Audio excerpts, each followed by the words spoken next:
Hi folks, Puffin here with your Antifa News Brief for March 12th, 2022. I saw in the New York Times today that there was supposedly an outcry for excusing Roman Abramovich from the sanctions against Putin. Like, will anyone think of the oligarchs? And I imagine part of that's because he owns Chelsea, the soccer team, or football team as the world calls it, and that they can't sell any jerseys, they can't sell any tickets, they can't make any money. Chelsea's just, and so since soccer fans are really passionate, they're maybe you're sending letters to the sanctioning committee or whatever. Send your letters to Putin. Like, if you got letters to send them to Putin. If you're not just a troll pretending to be one of these things. Or apparently Israel gets donations from him, so they're like, it's going to hurt us if we can't get his donations. It's like, send your letters to Putin once again. If Putin's supposed to be anti-Nazi, and the truth is, the only thing anti-Nazi about Putin is being able to say that Nazis are bad. He's the obvious Nazi in the situation, and using Nazi tactics of blaming other peoples for being Nazis as an excuse for doing what he's doing. That's Nazi as can be. That's textbook Nazi. And so that is Putin. That's what you got. And, he's the pot calling the kettle black or whatever. But it's not even that, because he's not criticizing any.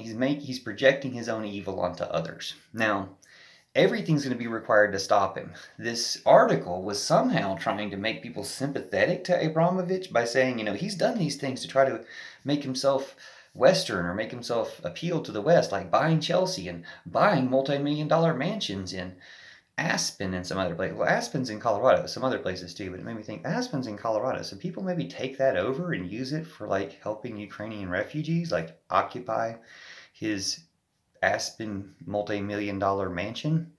Things like that. Like, people are going to have to do everything. So I don't think that the New York Times is doing itself any favors by trying to make people sympathetic to Abramovich by telling us how many mansions he owns. I mean, thanks, I guess. And that gets to the whole point of the New York Times itself and any other countries who are not condemning Putin right now. I'm looking at you, China. I'm looking at you, India, which Modi, I knew I would be looking at you because you're a Putin puppet. I mean, just like Trump was, just like Bolsonaro is. I don't know if Bolsonaro has condemned it, if Brazil has condemned it or Bolsonaro has condemned it, but he's a Putin puppet too. For some reason, I'm looking at you, Mexico. Yes, you're just appealing to China or something. So again, China, I'm looking at you, China, condemn Putin. I'm looking at you, UAE, wherever you are.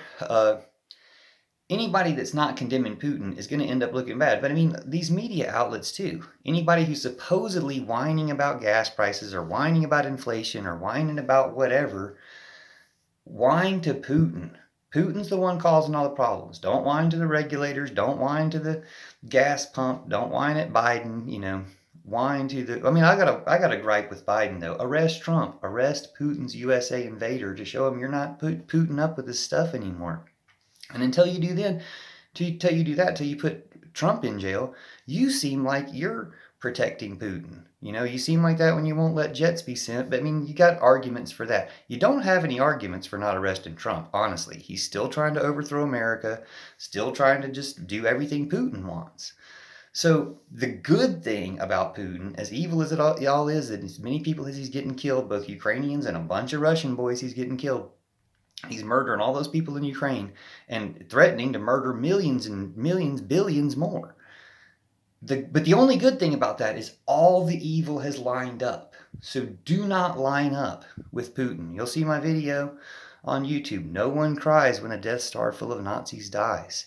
Because when that whole conglomerate is gone, when Putin's gone, and Trump's gone, and Bolsonaro's gone, and Modi's gone, and Zuckerberg's gone, and some of these other ones who are gone who helped him out, humanity will be free and happy, for one. But no one's going to be sad or miss those people or those ideas at all, ever. And you might not be one of those people. You might just really suck up to them and look up to them.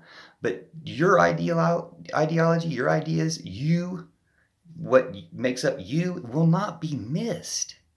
We'll be glad when it's gone. Or you can change and get some real ideas, not Putin's ideas, not Trump's ideas, but some real ideas of your own, or ideas you can share from good people instead of bad people. You can get some real ideas, and yeah, people would miss you, or you can be someone who makes a positive impact in the world. But that's what it all comes down to. People are going down with Putin if they line up with protecting him in any way or slowing down the justice that he's due in any way.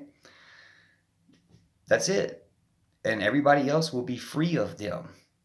So Putin's taking it all down, and if you don't want to go down with him, repent, repute Putin, refute and repudiate Putin, and Trump and all of the whole network of it, China especially. Like, I'm repudiating China until you repudiate Putin. That's the way this goes. I used to be completely in China's corner, but what can you do? You can't support a tyrant. You can't support evil. So you got to repent. You got to turn it around and show the world that we're all in this together, and we're all in this together against Putin.